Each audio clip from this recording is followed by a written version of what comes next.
Thank you, sir. I rise to speak on the motion of thanks on the presidential address. Madam President made her comments immediately over the issue of mock parliament performed by the suspended opposition members from both the houses. When we were suspended because of our demand from the Honorable Home Minister to give his statement regarding the safety and security issue of the Parliament House. But Madam President chose to remain silent. This is first time in the Indian history that 146 opposition members were suspended, and the present government has passed several important bills without any discussion. This is a huge threat to our democracy. But I am surprised by the shocking silence maintained by our Honorable President over the heinous crime committed against 2 tribal women in Manipur. The situation of Manipur is still unstable even after 8 months of the incidents. It is astonishing that there is no mention about Manipur issue in her speech. Sir, Madam President didn't say anything, not a single word, when women wrestlers were being manhandled and inhumanly dragged by cops during their peaceful protest. Well, the entire nation expected a remark from her. Where was our Honorable President when the country's spokespersons were returning their Padma Shri, Arjun awards and medals? And, sir, the country witnessed the rapists and murderers of Bilkis Banu case being garlanded after their unjustified release, much before the completion of their imprisonment term. Bilkis Banu deserves respect and justice for what she suffered. And it is the opposite, where instead of siding with the real victim, we are silently watching as the criminals walk free. Thankfully, the Supreme Court ordered otherwise and overturned that ruling. But being a constitutional head, a woman and a mother, Madam President, don't you think that you should have raised your voice for what is right and just?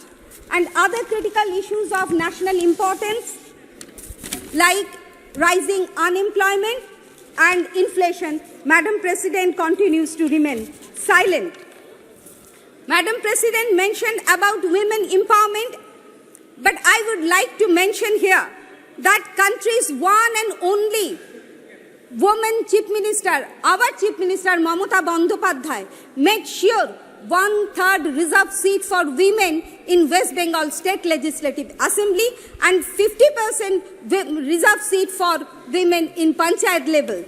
But much before passing the Women Reservation Bill in the Parliament House. Now coming into the 2023 report of Global Hunger Index, gives India a rank of 111 out of 125 countries. So this indicates an alarming level of hunger severity in the country that has been boosted by high GDP growth for past years. Additionally, the 2023 report of the NCRB, which was released very recently, shows crimes against scheduled caste went up 30% and against scheduled tribe by 14.3%. Reserved seats meant for scheduled caste and scheduled tribe are lying vacant in different government institutions and departments, and appropriate actions are not being taken for. Madam, please conclude.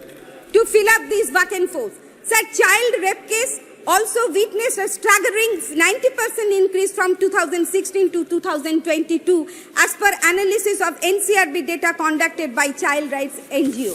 So it is clear that in reality, when it comes to the actual well-being and social and economic development and empowerment of India's people, there is really not much that has progressed, if not deteriorated. Please for conclude. the worse. Yes, only 1 minute. Please but conclude. Somehow, Madam President, you choose to overlook these issues and remain silent. And in this context, I would like to quote the father of our nation, Mahatma Gandhi, who said, quote, "Silence becomes cowardice when occasion demands, speaking out the whole truth and acting accordingly," unquote. Sir, your silence on crucial matters of the country on multiple incidents of blatant injustice indicate you have sadly picked the wrong side. And through this short intervention, it is my humble attempt to urge you, Madam President, to open your eyes and speak up for what is right. Thank you, sir. Thank you.